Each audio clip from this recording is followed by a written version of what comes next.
Bonsai তৈরির Ninja technique, যা সঠিকভাবে করতে পারলে যে কোনো বনসাই দেখার মতো করে তৈরি করা যায়। বন্ধুরা, বনসাইয়ের সৌন্দর্য আনে গাছের গুঁড়ি ও তার মূল। তাই বনসাই তৈরি করতে যে বিষয়গুলি খেয়াল রাখতে হয় এবং কখন কিভাবে রিপোর্ট করে গাছের শেপকে দেখার মতো তৈরি করতে হয় তা জেনে নেওয়া যাক আজকের এই ভিডিও থেকে। বন্ধুরা, এটি আমার পাকুর গাছের বনসাই, যার বয়স 2 বছর। এই গাছটির যতটা সম্ভব আমি মূলের গঠন তৈরি করেছি। এবার এটিকে আরও সৌন্দর্য বৃদ্ধি করতে মাটি তৈরি করে রিপোর্ট করে দিতে হবে। প্রথমে আমি বাইরের দিক থেকে বেরিয়ে থাকা সমস্ত শিকড়গুলিকে একে একে কেটে প্লাস্টিকের এই ছোট্ট টবের ভেতর থেকে খুব সহজেই গাছটিকে বের করে নেব। এবার সমস্ত মাটি আস্তে আস্তে এইভাবে কোনো একটি আকরের সাহায্যে ফেলে দিয়ে পাশে থাকা বড় বড় মূলগুলিকে কেটে পরিষ্কার করে দেব।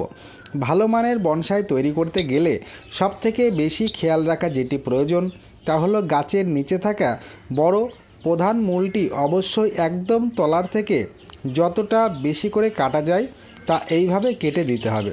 তাহলেই গাছটিকে নিজের মতো করে শেপ আনা যাবে।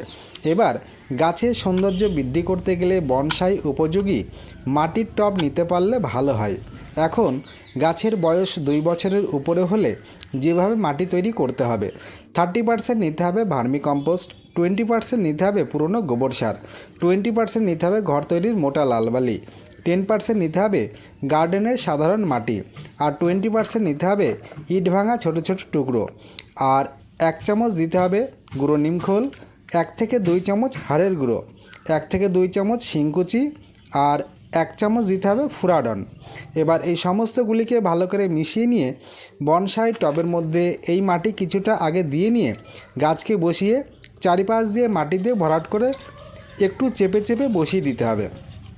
এই ক্ষেত্রে খেয়াল রাখতে হবে যতটা সম্ভব এই সৌন্দর্যপূর্ণ মূলগুলিকে উপরের দিকে রেখে দেওয়া যায় তার চেষ্টা করতে হবে। তারপর জল দিয়ে মাটিকে ভিজিয়ে 2 সপ্তাহের জন্য কোনো ছায়া জায়গাতে রেখে দিলেই মূলগুলি খুব দ্রুত মাটির সঙ্গে সেট হয়ে যাবে। মাটির সঙ্গে এই মূলগুলি সেট হয়ে যাওয়ার পর এই যে শাখা পোশাখা এগুলিকে কিভাবে আমরা বনসাইয়ের রূপ আরও সৌন্দর্যপূর্ণ আনব, তার জন্য আমাদের 15 থেকে 20 দিন অপেক্ষা করতে হবে। এই রকম ভিডিও আরও পেতে চ্যানেলটিকে সাবস্ক্রাইব করে সঙ্গে থাকবেন। নমস্কার।